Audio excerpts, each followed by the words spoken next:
Hello class, till here we have completed the construction and working of disc brake, drum brake and the master cylinder.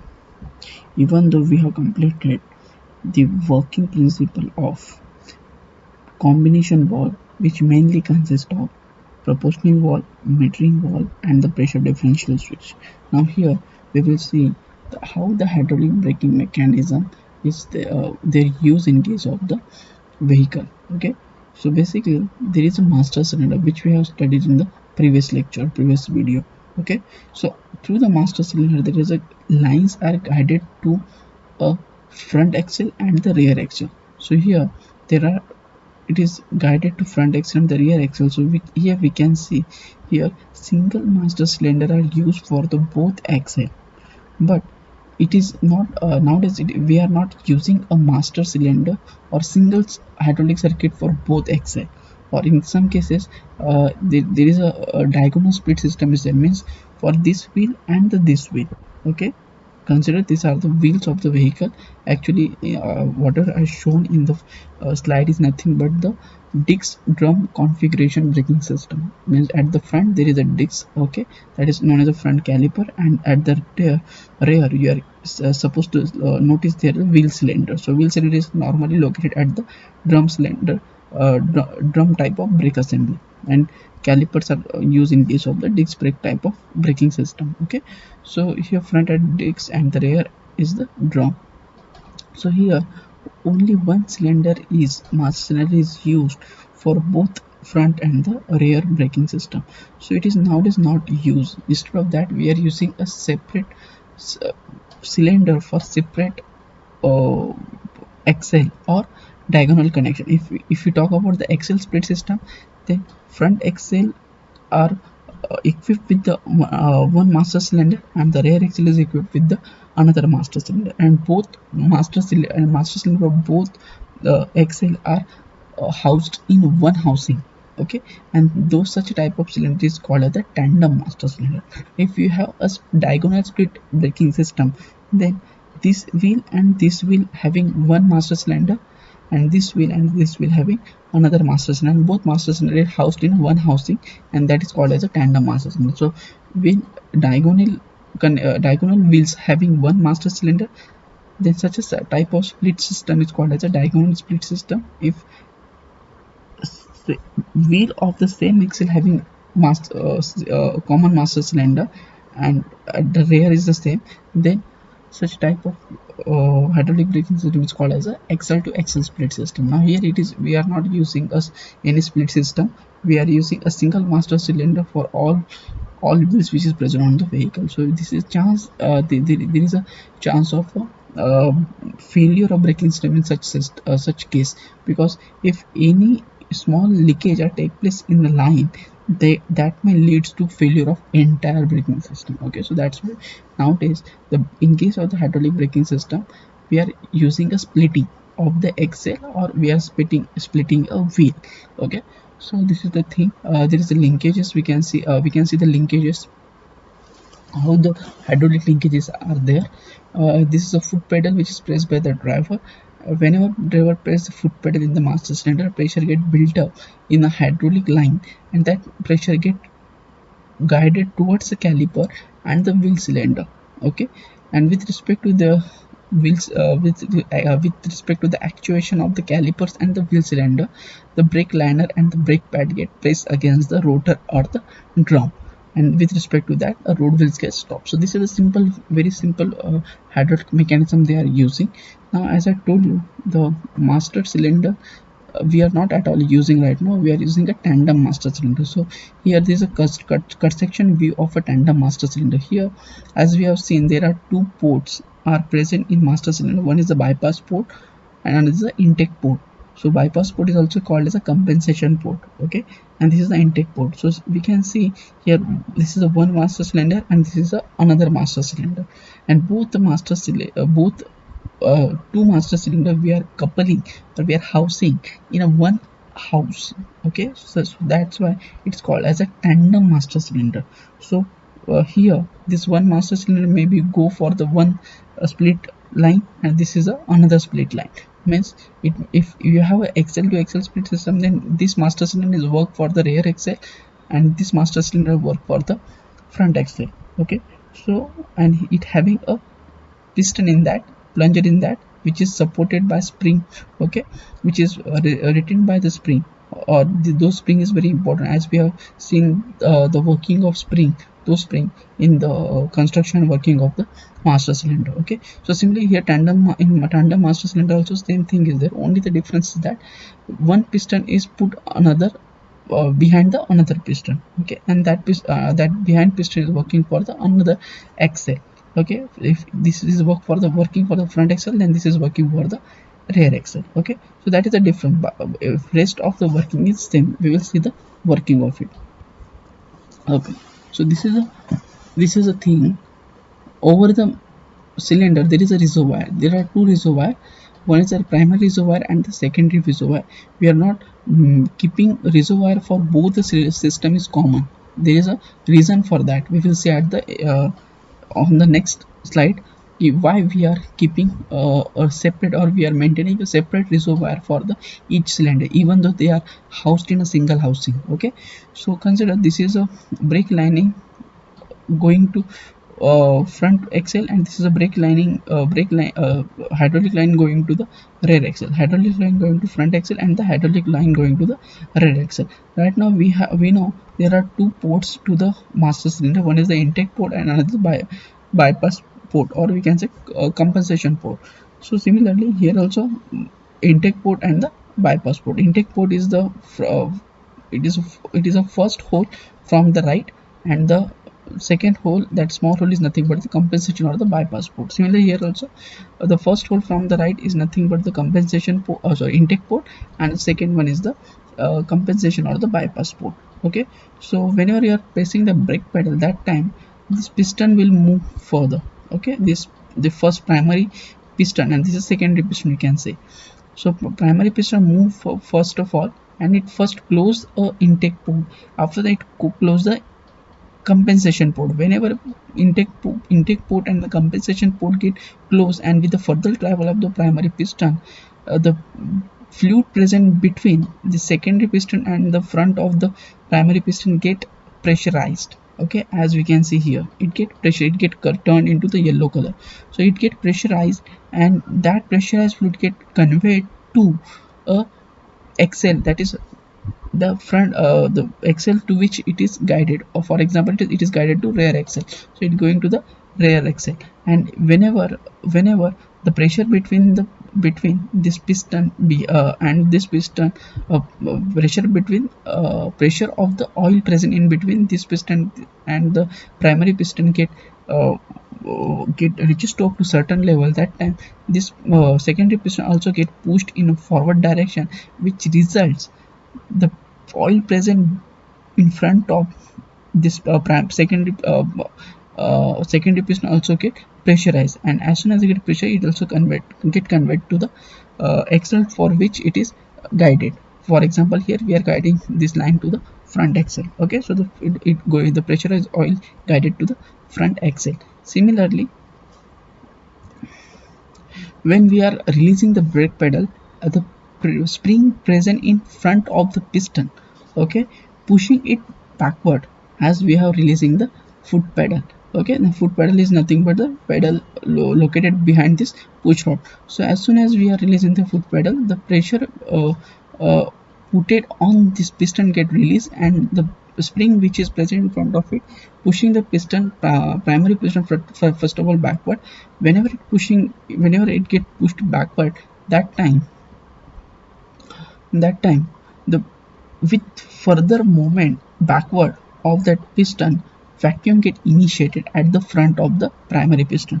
So to compensate that vacuum, okay, the compensation port plays very important role, as we have seen in case of the master cylinder. So the oil present in the primary reservoir start to travel through that compensation port and come in front of the primary piston to compensate the vacuum occur due to the backward movement of the piston. Okay, and as the vacuum get vanished, the further backward force of the spring responsible to push primary piston behind the intake port.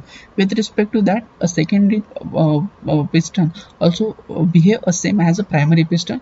With respect to the backward pushing of that of their spring, it move backward, and as vacuum get generated, similarly to compensate that vacuum, the oil from the secondary reservoir enter enter in chamber in front of the secondary cylinder through compensation port to compensate the vacuum. And as the vacuum get compensated with the further backward pushing of the spring responsible to push the secondary piston behind the intake port of the secondary reservoir. So that this is the position of the completely brake release. So now road wheels are free from the brake pad or the brake liner. Now the next position. Okay, so in that way, the same way as in case of the master cylinder, the thing is happening. The similarly here also, the same way we are doing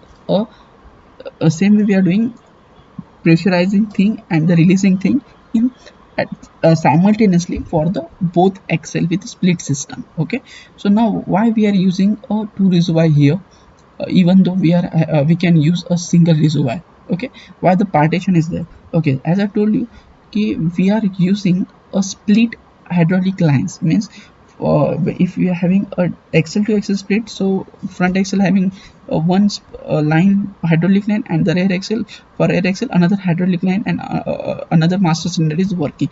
If you are having the diagonal split, then we are having a diagonal wheel, one hydraulic line, and another diagonal wheel having another hydraulic line with respect to the independent master cylinder. So if one of the line get leaked, then through this leakage, entire reservoir, if we are not using the partition, then entire reservoir जो है that get leaked through that hole which is occur on that line. So because of that, even though if this line not break somewhere, then also due to the breakage of this line, your entire reservoir get empty, and which results the both master cylinder become inactive, and our entire braking system get out of working. So it is very dangerous. So to have a sufficient brake fluid in a reservoir, even though failure of one hydraulic line, we are keeping a partition in between them. So because of that partition, our reservoir gets split into two tank. The first tank is called as a primary reservoir, and the second tank is called as a secondary reservoir. Why primary reservoir? Because first of all, when you are filling it, then we are filling first of all primary reservoir. Once primary reservoir get filled, then secondary reservoir start to fill up. So due to this partition, it called as a primary and the secondary, and it is very important because it ensure that even though one line get failed due to the breakage or due to the hole, then another line should be working, okay, to stop the vehicle. So that's why we are having a partition in our reservoir. Okay, and this is a very important. Now we'll see a vacuum booster. Okay, it is a most important technology nowadays we are using in case of the disc braking system employed vehicle, because as we have seen, in case of the drum brake, there are two types of the liners are present. One is the trailing liner, and is the leading liners. Okay, leading shoe and the trailing shoe. Leading shoe are the self-energized, because as they are come into the contact of the drum, rotating drum, the rotating drum pull it towards itself. So because of that, the brake get applied very quicker, and driver need to put very less effort to stop the vehicle, because driver only have to apply a force to make a contact of leading shoe with the drum. Rest of the work is done by the drum itself, because leading shoe get attracted towards the drum, and it gets self-energized to apply a brake. So this is a thing which is happen in case of the drum brake. But nowadays most of the car are equipped with the disc drum configuration. Means normally at the front they are using a disc, at the rear they are using the drum, and some vehicle are used with the all wheels with the disc brake.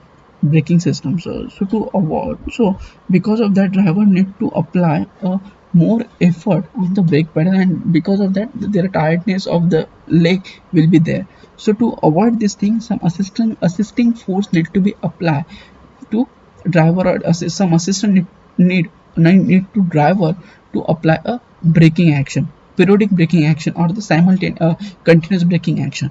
So for that purpose, this vacuum booster nowadays, we are using behind the master cylinder. So this is our tandem master cylinder, not only master cylinder, it's tandem master cylinder. So previously this is a brake pedal, we are directly putting here. Okay, this is a brake pedal, we are directly putting here. Okay, now we are using a vacuum booster in between this push rod of master cylinder and the foot lever. Okay, so this is a foot lever. Okay, previously we are keeping this foot lever directly, we are mounting this foot lever directly onto the push rod of tandem master cylinder. But now if you are talking about the assisting force, then in between push rod and the foot lever we are employing a vacuum booster. This vacuum booster just boosting a driver effort.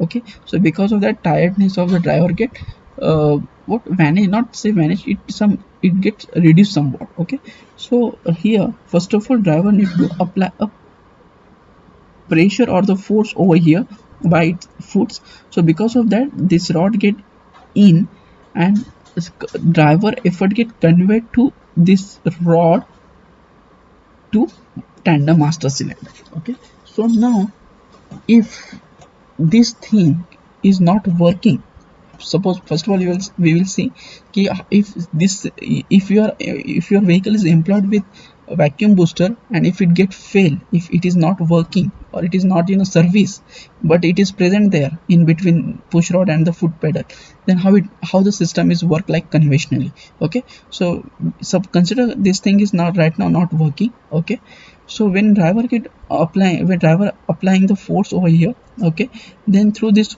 rod present inside the vacuum booster, force of the driver conveyed to this diaphragm plunger, and through diaphragm plunger it is conveyed to the push rod of the master cylinder, and rest of the work take place as a traditionally. But the effort feel by the driver leg is right now too much as compared to the traditional system, because here there is a because the driver effort need to be overcome all the resistance offered by this system also. Okay, previously this system was not there, but right now this system is there and it is right out of service.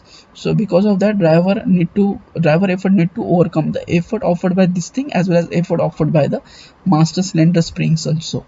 Okay, so that's why effort is somewhat more than the traditional system. Now if this system is working, then how the system is how the thing is happen, we will see right now here. Okay, so this is the master cylinder, those are the reservoir of over the master cylinder, those are the pistons, this is the lines going towards the primary brake circuit and the secondary brake circuit, that is split system, front axle or the front axle and the rear axle. Okay, so primary brake circuit and the secondary brake circuit, we will see the first of all construction of it. So behind the master cylinder there is a push rod coming out of it, and that push rod of the master cylinder is engaged with or connected with this diaphragm housing. Okay, this is a diaphragm, this yellow color indicating this is a diaphragm housing, and inside this diaphragm housing there is a diaphragm. This is a small line we can see diaphragm, and this is a diaphragm, this arrow indicating the diaphragm, and this yellow color thing is nothing but a diaphragm housing. So push rod of the tandem master cylinder is in contact with the diaphragm housing present inside the vacuum booster chamber. This diaphragm inside the diaphragm housing there is a diaphragm is mounted. This diaphragm is placed at that position with the help of the spring. Okay, piston return spring you can say, or retainer spring is there, which is keeping the diaphragm at the center of this chamber against this wall. Okay, now due to this present diaphragm over here, the chamber this due to this diaphragm over here, due to presence of this diaphragm, this system get divided into two parts, or the system get divided into two chamber. This is a front chamber towards the master cylinder, and this is the rear chamber. Okay, and at the initially, whenever the brake pedal is not applied, that time in this chamber and as well as in this chamber, right now it is showed in the green. Front chamber is shown by the green color and the rear chamber is shown by the blue color. But right now it is a whatever the condition is shown is the brake applied condition. But if it is not applied, brake is not applied, or brake pedal force is not applied on the brake pedal, that time at the both inside the both chamber the vacuum is present, means that time both the chamber can be shown by green color. Okay, so right now whatever the shown right now in this condition, the front chamber is filled by the vacuum and the rear chamber is filled by the atmospheric pressure condition. Okay, so to change the condition at the rear chamber, the most important role played by this device, this is called as a poppet valve. Okay, this poppet valve is seated against the poppet valve seat. This is a poppet valve seat here, which is present over here. When the driver pressing this pedal, that time this rod pushing the poppet valve, this rod pushing the poppet valve, the orange color wall is nothing but the poppet valve. And whenever driver is not applied the pressure at the brake pedal, that time this poppet valve is rest on the poppet valve seat. That time at both chamber, in the both chamber, vacuum is present. So due to the presence of the vacuum at the both side of the diaphragm rest at the center position. Okay, and as soon as the driver press the brake pedal, that time poppet valve move from their seat, and whatever the air present in the atmosphere start to rush into the rear chamber. Okay, and the front chamber and the rear chamber is sealed properly. It is sealed properly. Okay, it is sealed by the diaphragm.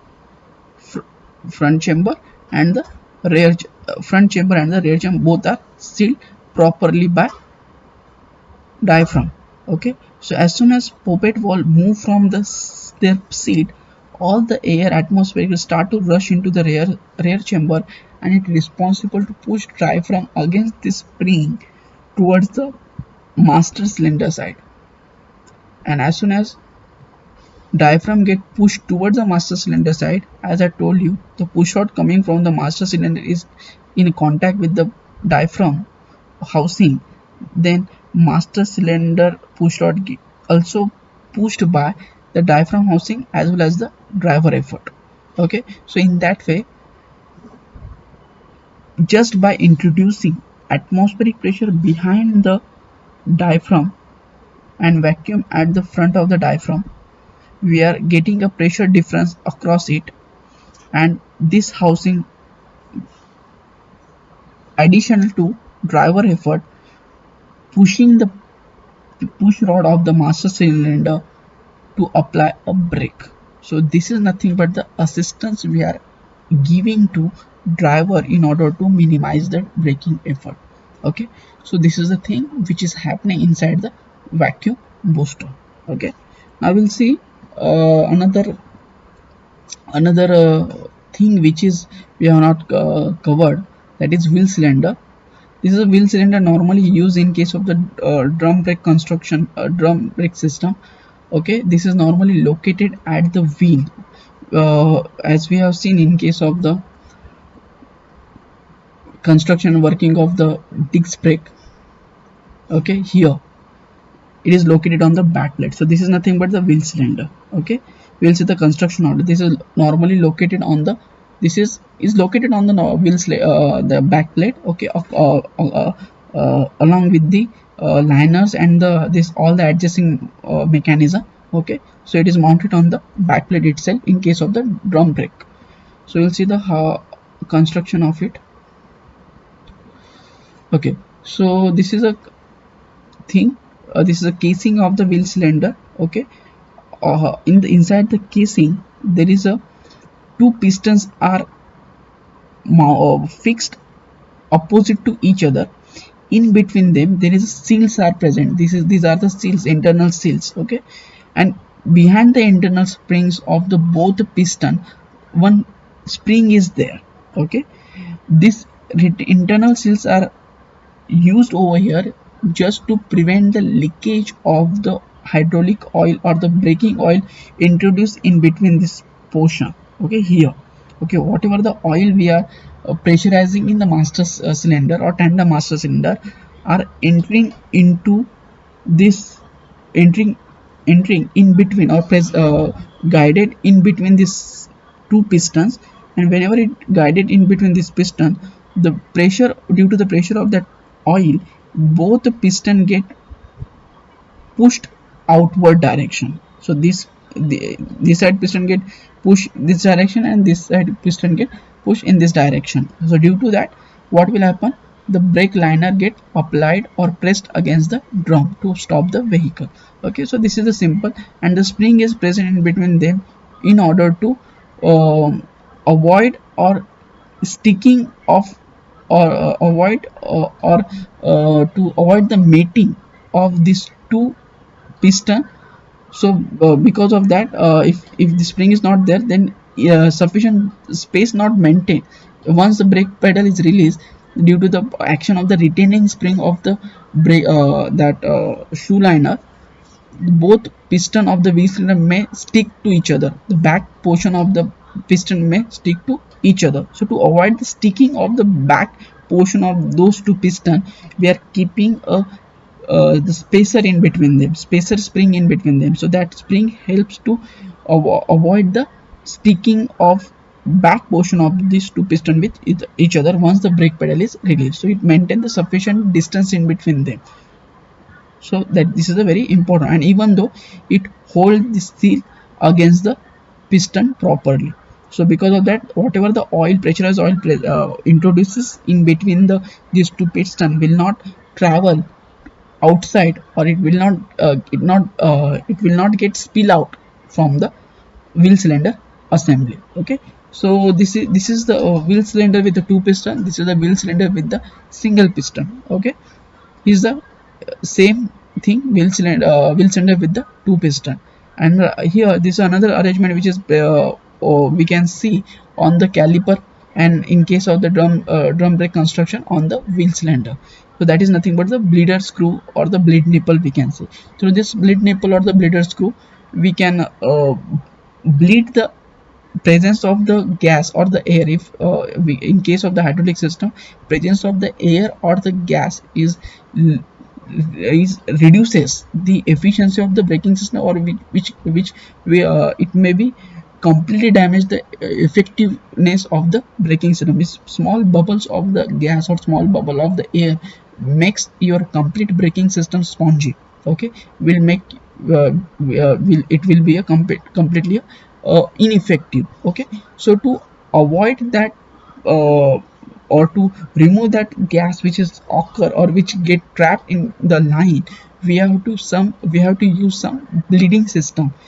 Through this bleeding system, we are bleeding our hydraulic oil from the circuit till the point at which all the bubbles get all the gas bubble which get trapped in the system not come out from the system. So just by using the bleeder screw or the bleeding nipple, we are just bleeding the hydraulic oil till that point, till we are not removing all the bubbles or all the trapped gas from the circuit. Okay, so it is very simple to remove to that bubbles or the gases through the circuit by using this bleeding nipple. And as soon as the gas come out from the system, again the brake pedal or the brake lever is start to feel a hard or the hard to press. Otherwise, if gas get trapped in the circuit, you will start to feel some spongy appeal of the brake lever or the foot lever. It just applied by it just come out gradually when you are release the pedal. So that is nothing but the spongy feeling of the brake pedal or the brake lever, which is normally noticeable when the gas or the brake oil get trapped into the system, or whenever the oil level present in the reservoir is goes their low limit level. Okay, or in that case air get trapped into the line. So that